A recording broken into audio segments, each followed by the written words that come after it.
traidores, oportunistas mesquinhos, e suas consequências. Lúcifer, ou Satanás, e todos os anjos que caíram com ele foram os primeiros traidores e oportunistas de toda a criação. Oportunistas porque serviam a Deus apenas por interesses mesquinhos. Esses anjos tinham tudo o que qualquer ser desejaria ter. Não lhes faltava nada. A ambição e exaltação levaram a Lúcifer, que significa portador de luz, a desejar, por falta de inteligência e excessiva astúcia, a ser semelhante ao Altíssimo, Deus, e os anjos que seguiram a Satanás, a conquistarem o reino celestial com ele.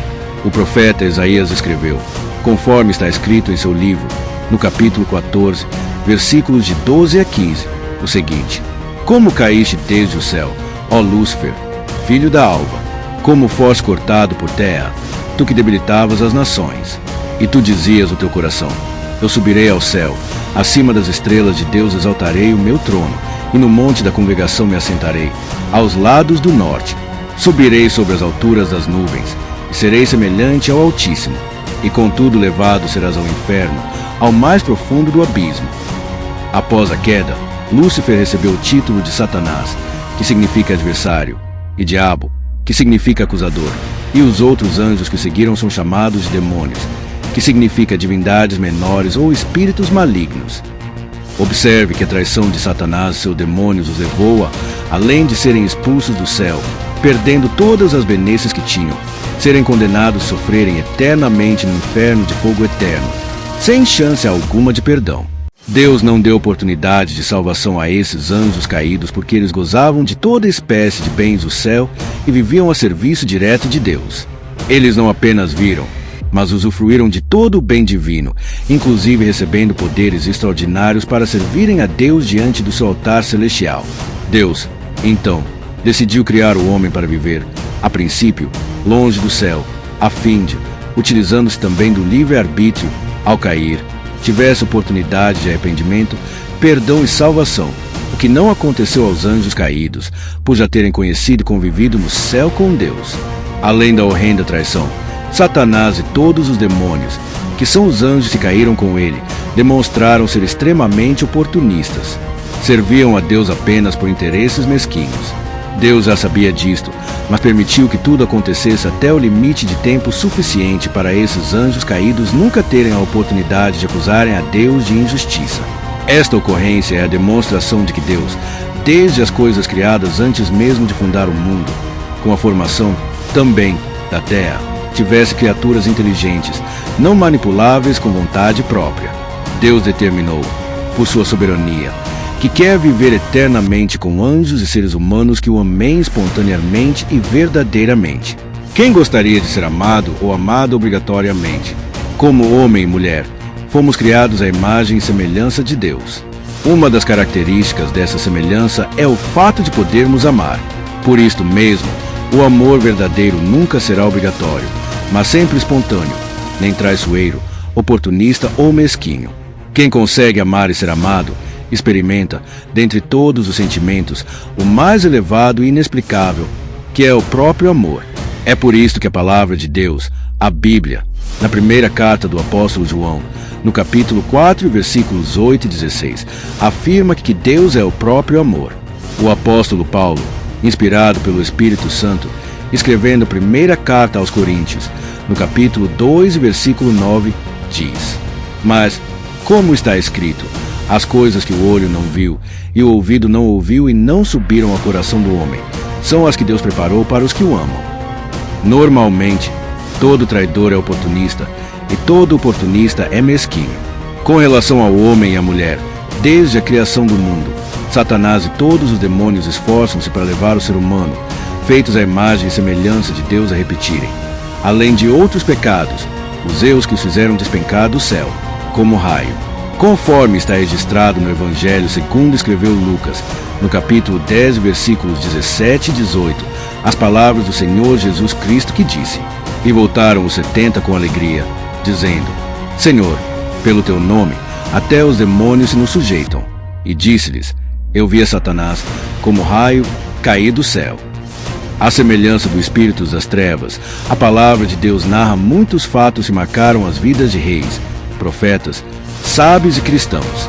Com relação ao cristianismo, algumas ocorrências ficaram registradas para que não incorramos nos mesmos erros.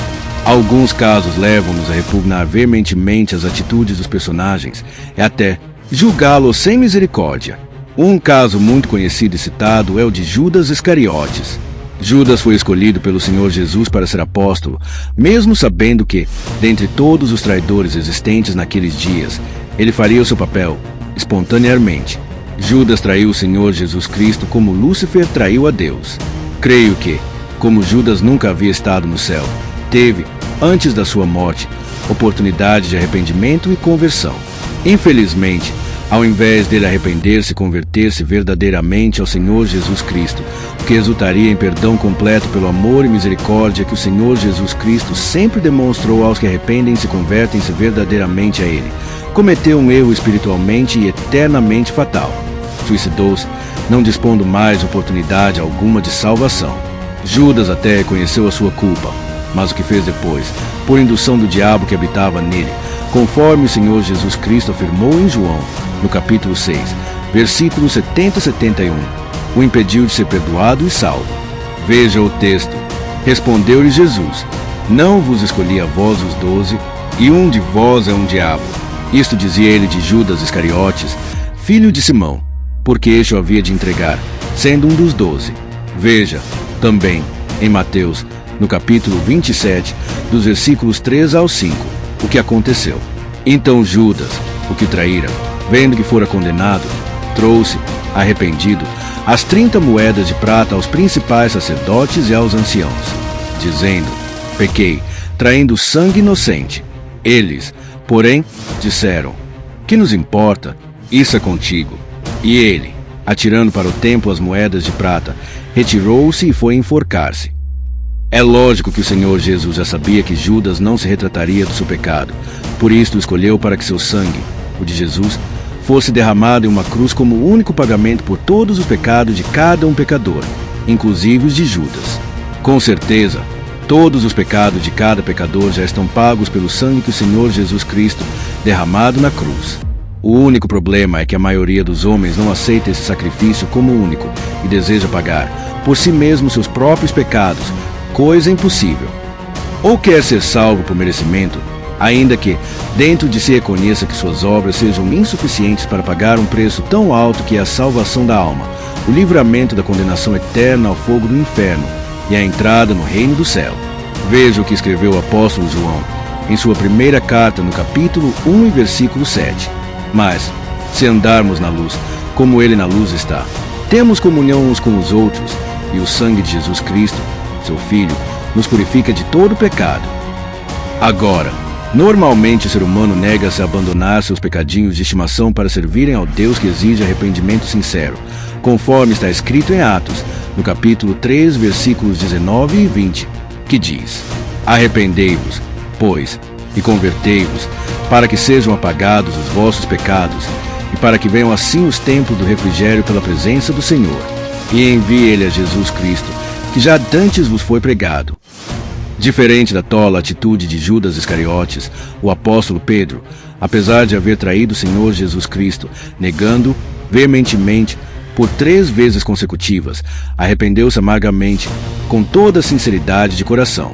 Foi perdoado pelo Senhor Jesus Cristo e morreu pela causa do Evangelho de Deus. Judas Iscariotes não era um convertido de verdade, por isso a atitude dele foi de quem nunca experimentou uma conversão genuína.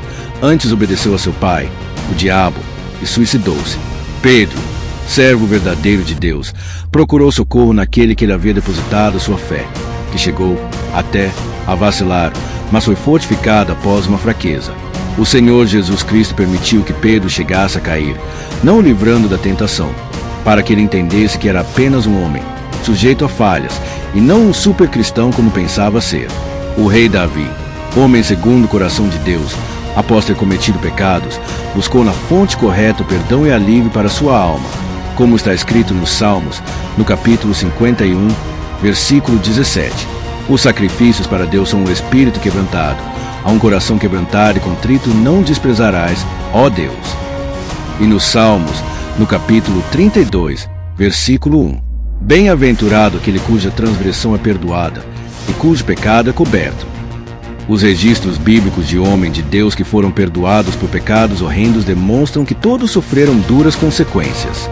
A exemplo de muitos personagens bíblicos, muitos são identificados por Deus, que conhece todas as coisas, mesmo as profundezas do coração de cada ser humano, e trata cada um com justiça incorruptível. Na verdade, o temor ao Senhor é um sinal de reconhecimento da própria fraqueza e a exposição ao socorro constante de Deus, seja para ser livre de tentações ou implorando seu perdão. É de se estranhar que muitos que aparentam humildade comportem-se, visivelmente, como religiosos impecáveis. Os fariseus agiam assim, e eram desmascarados pelo Senhor Jesus Cristo.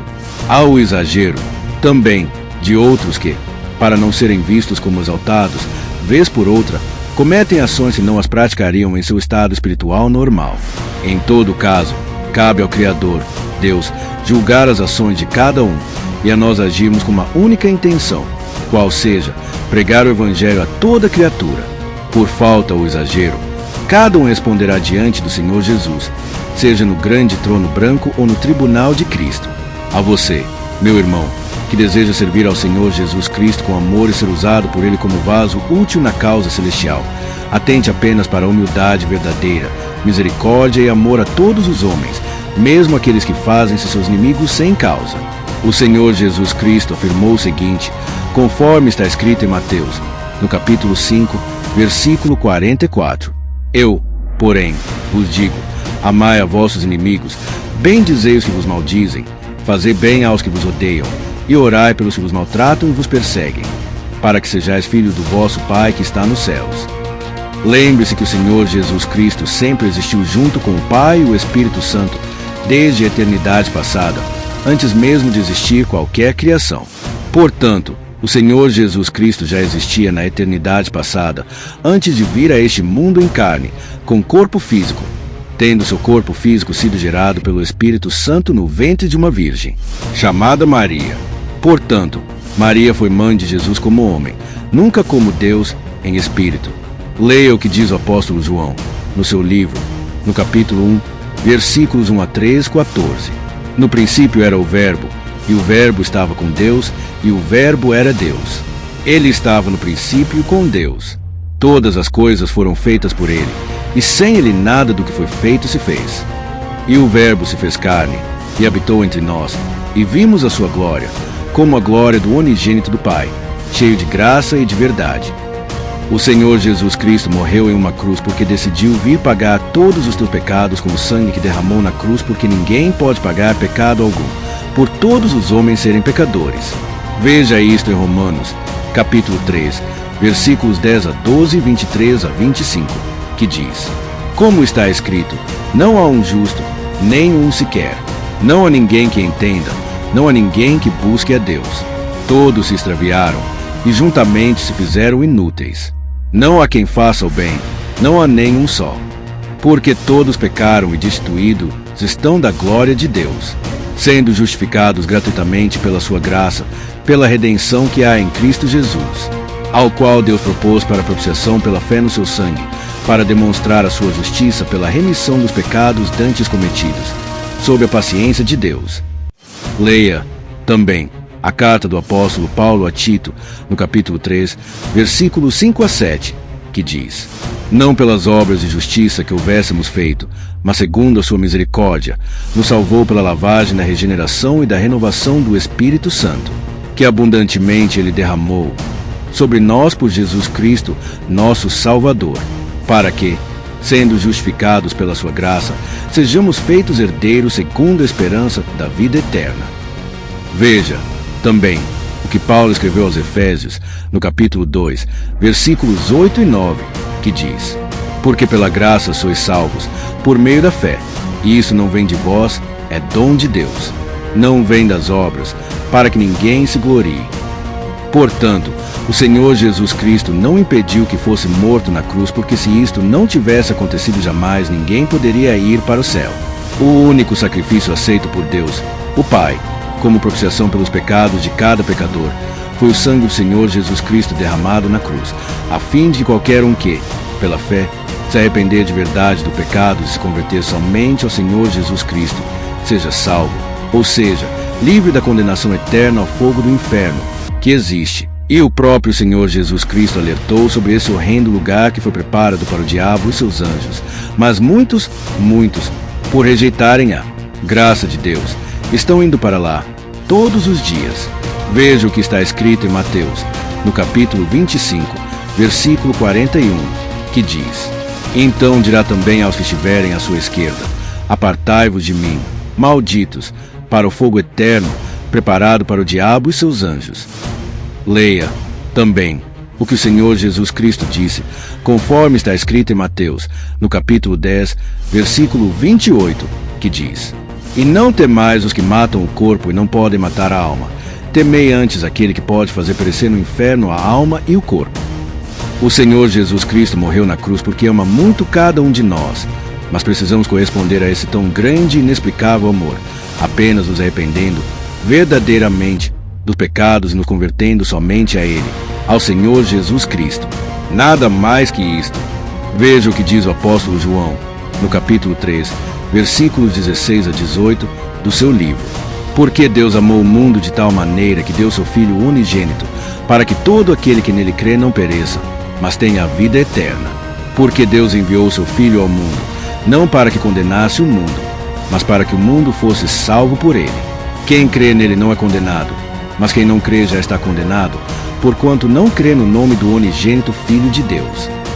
O Senhor Jesus Cristo provou que morreu na cruz porque quis, não evitou a sua morte, não usou seu poder divino, porque se tivesse feito isto, ninguém, de forma alguma, poderia ir para o céu de Deus. O Senhor Jesus Cristo provou que morreu na cruz por amor, ressuscitando com corpo físico, em carne e ossos, ao terceiro dia da sua morte. Tomé não foi o único a duvidar da ressurreição corporal, física, do Senhor Jesus Cristo. Os outros apóstolos também duvidaram. Estavam reunidos, com medo, falando a respeito da morte do Senhor Jesus Cristo. Veja o que aconteceu.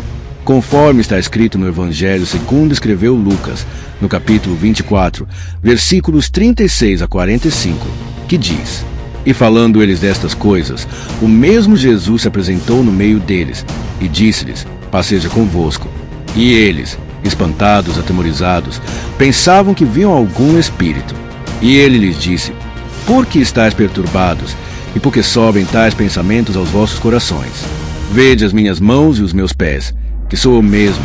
Apalpai-me e vede, pois o espírito não tem carne nem ossos, como vedes que eu tenho. E, dizendo isto, mostrou-lhes as mãos e os pés. E, não o crendo eles ainda por causa da alegria, e estando maravilhados, disse-lhes: Tendes aqui alguma coisa que comer? Então eles apresentaram-lhe parte de um peixe assado e um favo de mel, o que ele tomou, e comeu diante deles. E disse-lhes: São estas as palavras que vos disse estando ainda convosco, que convinha que se cumprisse tudo que de mim estava escrito na lei de Moisés, nos profetas e nos salmos. Então abriu-lhes o entendimento para compreenderem as Escrituras.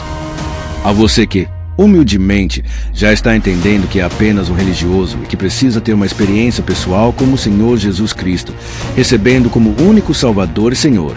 Confessa a Deus que você reconhece que é um pecador perdido, e por isto não merece a salvação da sua alma.